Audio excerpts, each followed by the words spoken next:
Jadi kalau kita masih berpikirnya linear, pakai logika rasional biasa, sebagaimana yang sebelum-sebelumnya diandalkan orang di dalam melakukan berbagai kegiatan dalam kehidupan, apakah itu berbisnis, mengelola masyarakat, ya. Kalau kita masih mengandalkan itu sulit.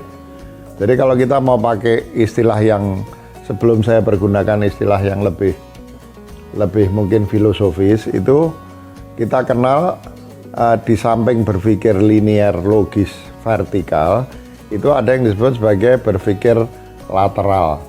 Itu salah satu tokoh yang mempopulerkan itu namanya Edward de Bono, ya.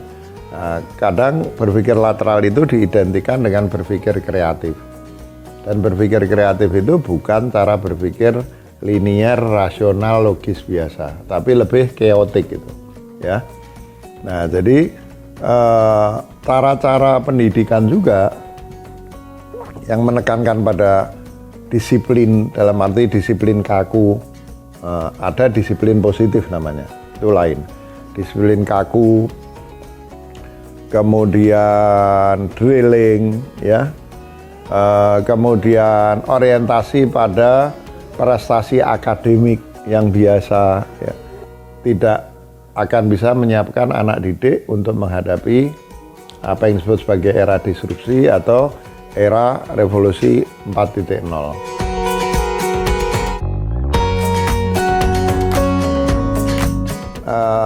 Di masa-masa seperti ini, di antara potensi anak didik yang harus dikembangkan itu adalah daya imajinasi. Yang mungkin sempat bersama dengan tibanya masa modernisme, masa sains, ya, pencerahan, itu diremehkan imajinasi ini. Padahal jangankan di bidang seni atau budaya atau sosial, seperti saya pernah tulis di Kompas dan di Tempo juga, itu saya pernah menulis sebuah tulisan judulnya Puisi dan Musik Sains. Bahkan penemuan-penemuan saintifik terbesar yang pernah dibuat orang di dalam sejarah sains itu lahirnya lebih dari imajinasi ketimbang dari cara berpikir rasional logis biasa, ya. Nah, saya kasih contoh misalnya bagaimana Einstein menemukan teori relativitas umum dan teori relativitas khusus dengan imajinasi, ya. Kemudian bahkan ada penemuan-penemuan lewat mimpi.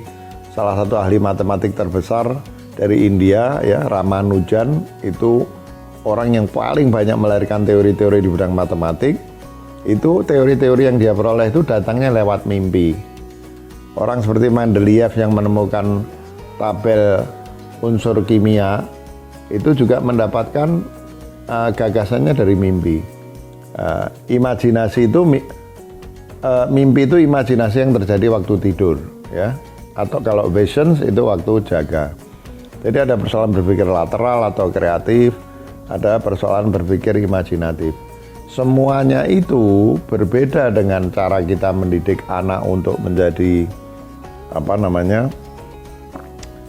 menjadi jago dengan cara drilling, akademik, disiplin yang kaku, itu bertentangan dengan kebutuhan di masa disrupsi atau revolusi 4.0. Harus diakui bukan tidak ada kemajuan, ya. Tim kami itu termasuk yang pertama kali menuliskan buku kurikulum 2013 yang dipakai di seluruh Indonesia sekarang. Menurut saya itu sudah satu kemajuan, ya. Sudah menerapkan apa yang disebut sebagai project based learning. Kemudian sudah menekankan pada higher order thinking skills, ya. Itu sudah satu kemajuan menurut saya. Tapi kelihatannya kita harus maju lebih jauh lagi, ya, dengan masuk kepada cara berpikir chaos tadi yang saya bilang, yang menekankan pada cara berpikir lateral kreatif, ya, intuitif kalau mau ditambahkan, dan cara berpikir imajinatif, ya. Nah, tadi seperti saya katakan, cara pendidikan yang sekarang yang kaku itu, ya, terus serba kurikulumnya ketat, silabusnya berhalam-halaman, RPP-nya berhalam-halaman, ya. Kemudian betapapun juga guru masih memegang posisi yang sangat sentral, ya. Kemudian jadi sifat satu arah itu, ini sudah nggak sesuai. Karena semua itu cara berpikir kreatif, intuitif, imajinatif, ya, yang disebut chaotic dalam arti positif itu membutuhkan justru ruang yang lebih luas bagi siswa untuk mencoba-coba keliru, mencoba lagi, ya. Jadi membutuhkan ruang yang di dalamnya siswa lebih bebas, istilah sekarang mungkin lebih merdeka, tapi bukan hanya siswa, guru pun juga harus lebih bebas dan lebih merdeka. Karena kalau guru, betapapun juga sebagai fasilitator guru itu masih ikut menentukan di dalam proses belajar mengajar, gurunya tidak merdeka, masih diperangkap oleh kurikulum ketat, silabus berhalam-halaman, RPP yang juga linier, ya, itu nanti akan sulit memberikan ruang yang luas bagi siswa untuk bebas mencoba-coba. Jadi ini harus mengubah sistem persekolahan, khususnya proses belajar mengajar dengan cukup revolusioner, yang mungkin sekarang oleh Menteri Nadiem ini disebut sebagai Merdeka Belajar itu.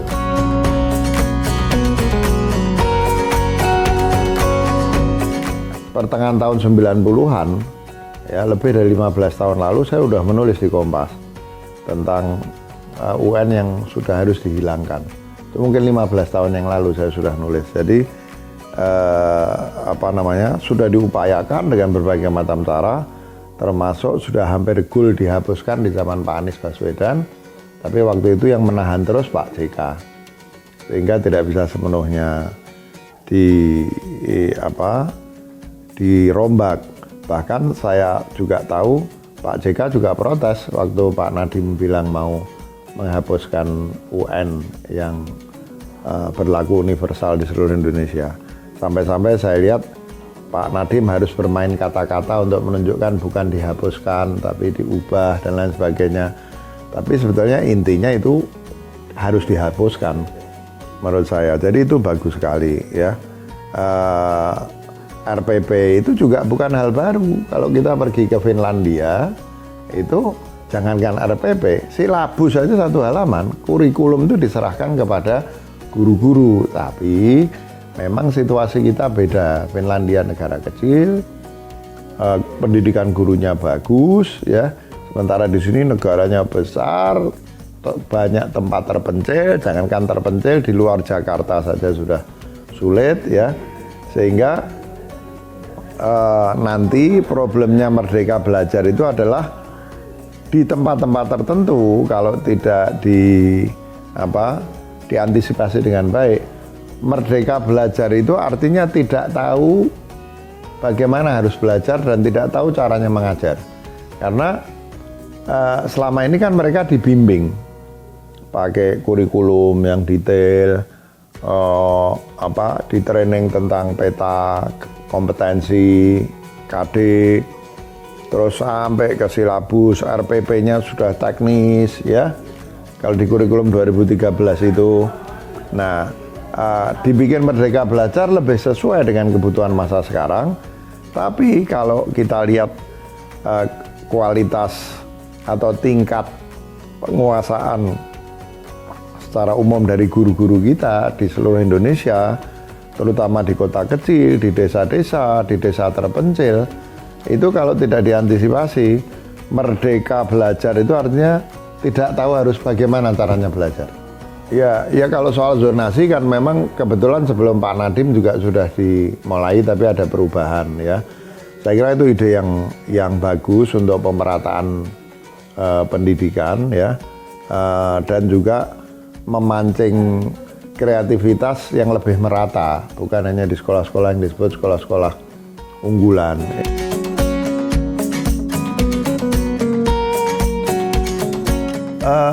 Sebagai paradigma, ya, saya kira sudah.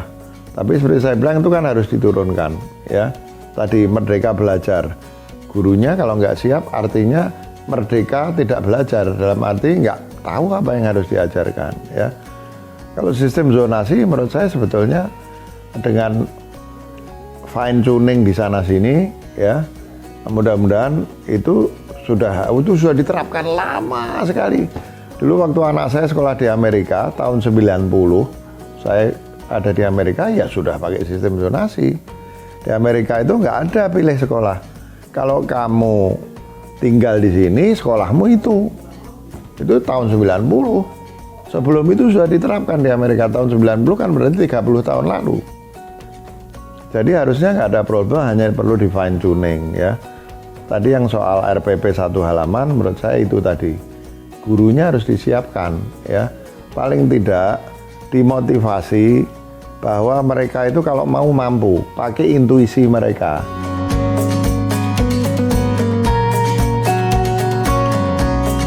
Salah satu masalah kekurangan guru ini kan diatasi dengan guru honorer ya. Nah, guru honorer selama ini kan kesejahteraannya jauh dari sudah mencukupi.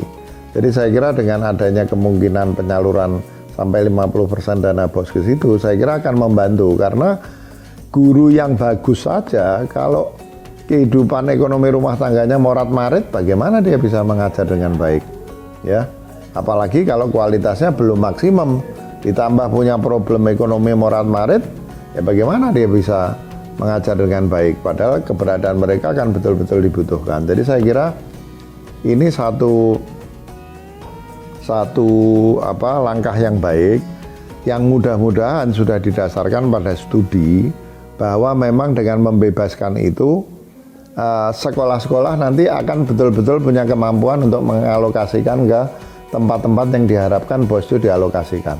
Nah, saya kira itu saja yang saya harapkan. Kalau belum ada studi tentang penggunaan dana BOS selama ini, tapi ya nggak bisa karena selama ini kan sudah fix. Ya, mungkin yang harus dilakukan adalah bagaimana mengarahkan agar dalam keluasan aturan penggunaan dana BOS ini, dana BOS dipakai betul-betul untuk untuk pos-pos alokasi yang paling tepat. Dan lagi-lagi ini pekerjaan yang berat luar biasa menurut saya.